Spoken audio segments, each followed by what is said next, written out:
국민의힘 윤석열 후보는 나라를 살리겠다며 살리는 선대위라고 붙였습니다. 백신 부작용으로 인한 사망으로 인과성을 인정받은 경우는 사실상 없습니다. 인과성의 증명 책임은 정부가 져야 합니다. 국민의힘 공동선대위원장으로 합류한 노재승 씨가 과거 발언들로 논란이 이어지고 있습니다. 공동선대위원장으로 임명된 이상 말과 행동에 무게감을 느끼고 백신 부작용 국가 책임제. 윤석열 국민의힘 대선 후보가 종합 공약 1호로 코로나 백신 부작용 문제를 선택했습니다. 사실 지금도 백신 부작용을 국가가 책임진다는 게 원칙이긴 한데 이 공약은 어떻게 다른 걸까요? 그리고 선대위가 우여곡절 끝에 출범을 했는데 인재 영입 논란이 일고 있죠. 그 부분도 함께 짚어보겠습니다. 중앙선대위에서 정책총괄본부장 맡으신 분 원희룡 전 제주지사 스튜디오로 나오셨습니다. 어서 오십시오. 네, 안녕하세요. 참으로 우여곡절 끝에 선대위가 꾸려졌네요. 사실 이제 원희룡 전 지사께서는 일찌감치 참여를 사실상 수락해놓고 기다리고 계셨던 거죠. 일찌감치는 아니고요. 네. 우리 윤석열 후보와 몇 차례 만나면서 깊은 이야기를 하고 어느 정도 수위로 도와줄 거냐가 문제였는데 네. 풀로 도와드리자.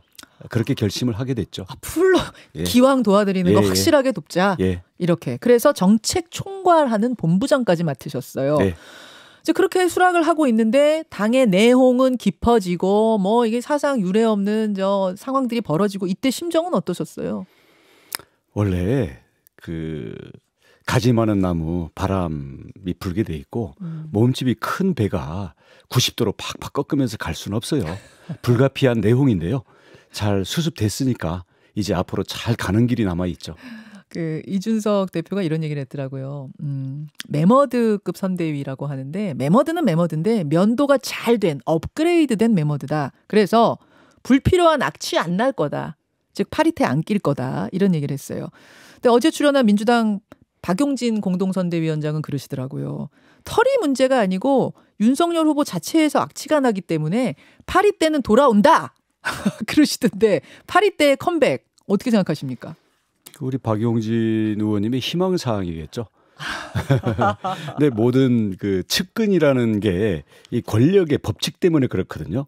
늘 권력은 가까이에 있는 사람이 그 권력을 공유하거나 위임을 받게 돼 있잖아요. 네. 그래서 진정한 측근이라면 승리를 하기 위해서 멀리 있는 사람 그리고 스스로는 다가오지 않는 사람을 가까이 와서 역할을 할 수 있도록 공간을 열어줘야 전체가 커지면서 승리의 가능성과 집권 후에 능력이 더 커지겠죠. 그래서 진정한 측근은 자기가 옆에 붙어서 자리를 차지하고 네. 남을 밀어내고 담벼락을 쌓는 게 아니라 네. 담벼락을 허물고 멀리 있는 사람 또 필요한 사람 네. 또 스스로는 권력 싸움이 싫어서 안 오는 사람 이런 사람을 모셔다가 후보 옆에 붙여드리는 사람들이 진정한 충성이고 측근이라고 생각합니다. 진짜 측근은 그런 네. 측근이다.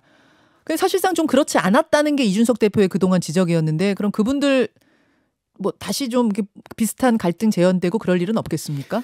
특정한 개개인의 문제라기보다는 네. 후보 자신의 인식과 그 주변의 풍토 이런 게 문제거든요. 예. 그런 점에서는 이번에 교훈도 얻었고 한번 큰 변화가 있었기 때문에 예전 같지는 않을 겁니다. 만약에 새로운 문제가 나오면 그 문제대로 또 자정작용이 있게 될 겁니다.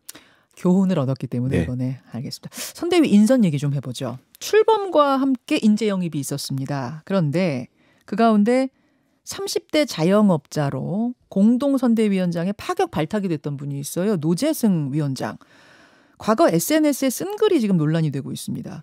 예를 들어서 5.18 특별법을 놓고 성역화 일대장, 유공자 명단을 광장에 걸자, 김구 선생은 국밥이 늦게 나와서 사람을 죽였다. 뭐 이런 발언들이 계속 나오고 있는데 좀 어떻게 보세요?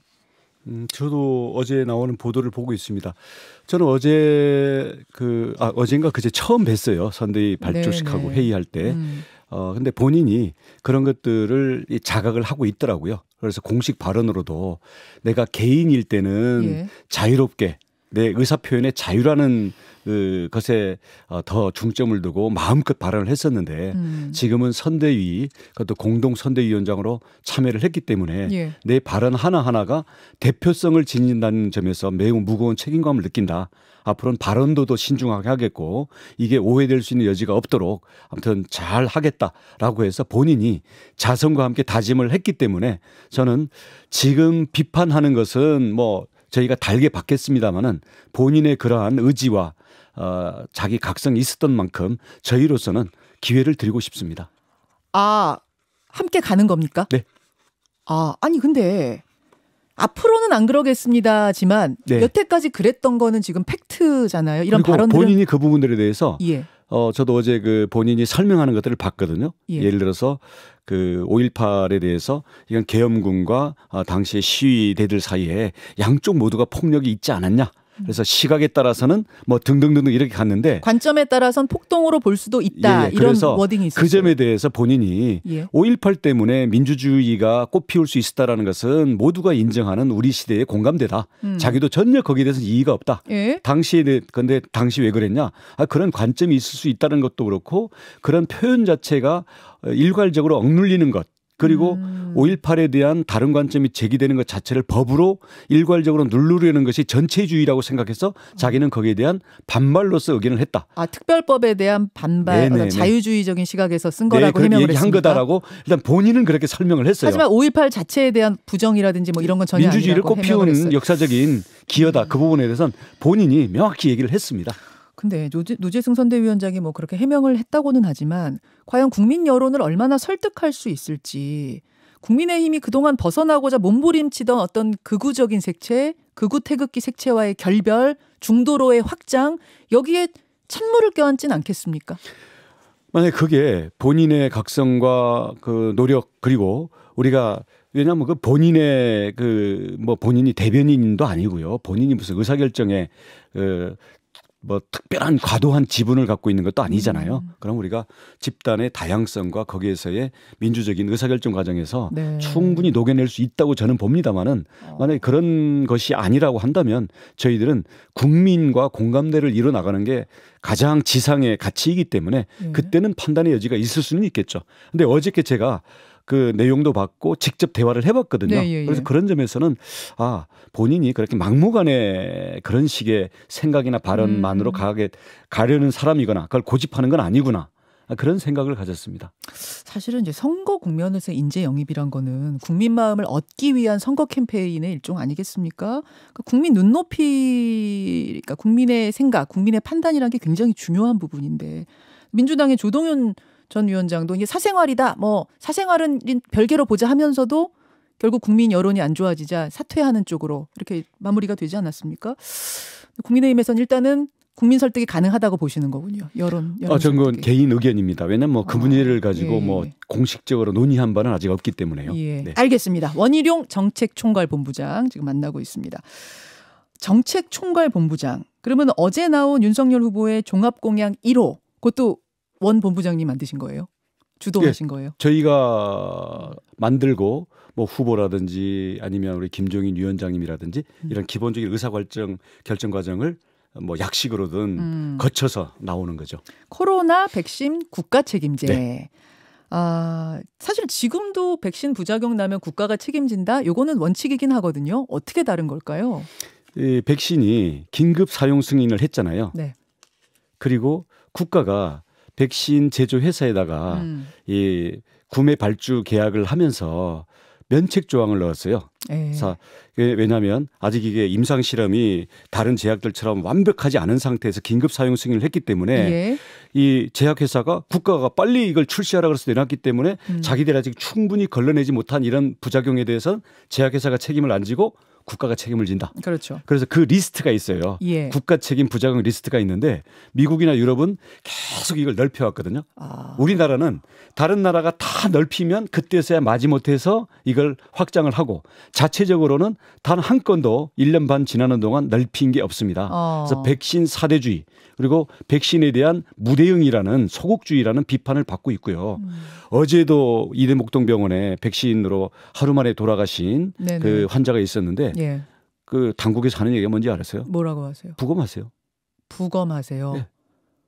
그 어머님이 돌아가신 케이스였는데 유족들로서는 바로 그걸 부검을 한다는 것이 그건 말도 안 되고요. 예. 자, 그러면은 자, 검사, 진단, 전문가 소견서, 그다음 이걸 가지고 변호사한테 알아보고 이런 모든 절차 비용과 노력과 이런 것을 그 피해자에게 주는 거죠. 하는 상황. 그다음 장례비라든지 아니면 자 돌아가신 경우는 뭐 장례비라든지 그 뭐 이런 일실 부분에 대한 게 있을 텐데 사실 고령자가 돌아가신 경우에는 사실 그렇게 보상금이 크지도 않아요. 그리고 이게 만약에 환자로 돼서 입원하는 경우에는 이게 그 백신의 부작용이라는 증명을 못하면 치료비가 예. 없어요. 원래 기저질환 아니냐. 당신이 원래 갖고 있던 병 아니냐. 이러기 때문에 지금 백신 접종 부작용을 주장하는 지금 770건이 넘어가는 이 가족들은요. 네. 뭐 세상에 이런 나라가 어디 있냐. 우리가 맞으려고 그래서 맞았냐. 우리가 맞기 싫다는 걸 국가에서 온갖 그 계도 방송을 하면서 맞으라고 해서 우리는 국가의 협조 차원에서 맞았는데 가족들 입장에서는 멀쩡하시던 분이 하루아침에 돌아가시니까 그리고 젊은 사람들도 그런 경우가 있잖아요. 네. 770건이 넘는데 이 부작용을 인정한 게 현재 2건분에 불과해요. 그럼 이 공약에 따르면 어디까지 커버를 해주는 겁니까? 예를 들어서 뭐 예를 들어서 폐암으로 앓다가 물론 그런 분은 백신 맞히지도 않아요. 예. 건강해야 맞히잖아요. 그렇죠. 근데 갑자기 시간적으로나 다른 그 우리가 상식적으로 발견되는 그리고 1차 진단에 의해서 소견상 나오지 않는 것인데 사망이 다른 게 분명히 부각되지 않을 경우에는 일단 인정을 해주자 이거죠. 일단 인정을 하고 예. 그리고 그게 아니다라는 것은 예. 모든 공공의료와 뭐 그 예. 사람의 의료기록이라든가 이런 거에 대해 국가가 접근할 수 있는 권한이 다 있잖아요. 예. 국가가 모든 환자의 개인정보와 진료기록과 예. 건강보험기록 이걸 다 하고 그다음 전문기관 다 있으니까 자기들이 국가수 다 해가지고 이분은 이 백신 부작용이 아니다 또는 백신 부작용이 있었다 하더라도 알겠습니다. 그 비율은 10%에 불과하다. 이걸 국가가 증명해라 이거죠. 그러니까 지금은 이제 피해를 주장하시는 분이 그것 때문에 백신 때문에 피해 본 거 맞습니다를 증명해 내야 되는 거라면 네. 지금 이제는 반대로 다 피해라고 인정해 준 다음에 네. 아니라는 걸 국가가 증명해내는 그렇죠. 방식. 그렇죠. 완전 방식이 다르단 말씀. 예, 그리고 이 보상, 예를 들어서 장례비 같은 최소한의 보상이라든지 네. 아니면 이 중증 환자로 입원했을 경우 치료비에 대해서는 먼저 국가가 지원을 해주고 나중에 그게 원래 본인이 다른 지병 때문에 된 거라면 그때 정산을 하자 이거죠. 알겠습니다. 정책 얘기가 나왔으니 말입니다만 민주당 이재명 후보는 현 정부 정책에 대한 비판 행보를 굉장히 강하게 지금 가져가고 있습니다. 부동산 정책, 재난지원금 정책, 탈원전 정책 전부 다 비판하고 있어요. 그러니까 지금의 정부와는 다른 길로 가겠다. 이재명 정부로 바뀌어도 정권 교체와 다르지 않다. 이런 기조를 가져가고 있는데 어떻게 생각하십니까? 크게 두 가지 문제라고 봅니다. 하나는 왜 이제 와서 차별하냐. 그동안 뭐 했냐. 예? 왜 이제 와서 차별하냐. 변신이죠. 또 하나는 언어를 이중 언어를 써요. 그게 무슨 말씀이세요? 존경하는 박근혜 대통령 이래놓고는 진짜 존경하냐. 내가 어디를 봐서 내가 존경할 사람이냐. 이렇게 얘기해요. 그다음 뭐 국토보유세 하겠다. 근데 국민이 반대하면 안 하겠다. 기본소득 국민이 반대하면 안 하겠다. 그러면 국민이 반대가 높은데 안 하겠다는 거냐? 나는 설득할 자신이 있다. 그래서 하겠다는 건지 안 하겠다는 건지 존경한다는 건지 안 한다는 건지 그리고 경제는 과학이 아니라 정치다 이렇게 했어요. 그러면은 경제학은 필요 없냐? 그러니까 그게 아니라 세상에 모든 게 진리 절대적인 진리는 없다는 뜻이다. 이렇게 이중 언어를 쓰고 있는데요. 이중 언어를 쓰고 있는 것은 사기꾼이지 대통령이 아닙니다. 그럼 지금 이재명 후보가 뭐 사기꾼적인 행보를 보이고 계시다고까지 생각하시는 거예요? 본인이 하는 말이 그렇잖아요.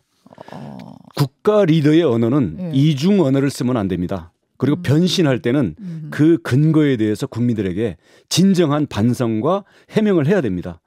해명 없는 변신 그리고 사기꾼 같은 이중 언어로 말장난으로 뭐 토론에서 이겨보겠다?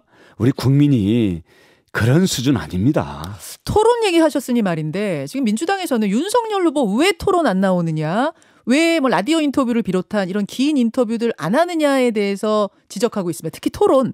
혹시 법정 토론 3번만 하고 안 하시려는 거 아니냐? 어떻게 생각하세요? 그 뭐 토론 나오면 뭐 밟아준다 그러던데요. 저희는 그 오만의 오도방정을 떨면 저희는 땡큐입니다. 그리고 윤석열 후보는 그렇게 이재명 후보가 조롱하는 것처럼 그렇게 허술하거나 학습 능력이 떨어지지 않습니다. 거기다가 우리 윤석열 후보는 네. 이제 포용력으로 김종인의 약자 동행, 이준석의 청년 중심, 그리고 원희룡의 정책 뒷받침 이것으로 지금 완전체를 이루었기 때문에 과거의 윤석열 혼자 뛰는 윤석열이 아니라 네. 김종인, 이준석, 원희룡과 함께하는 원팀으로서의 윤석열입니다.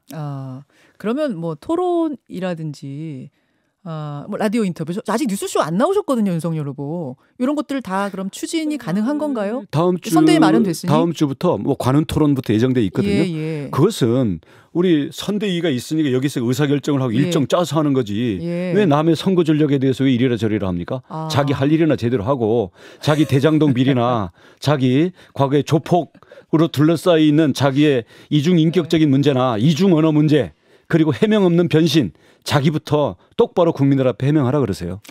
자, 한 20초 남았는데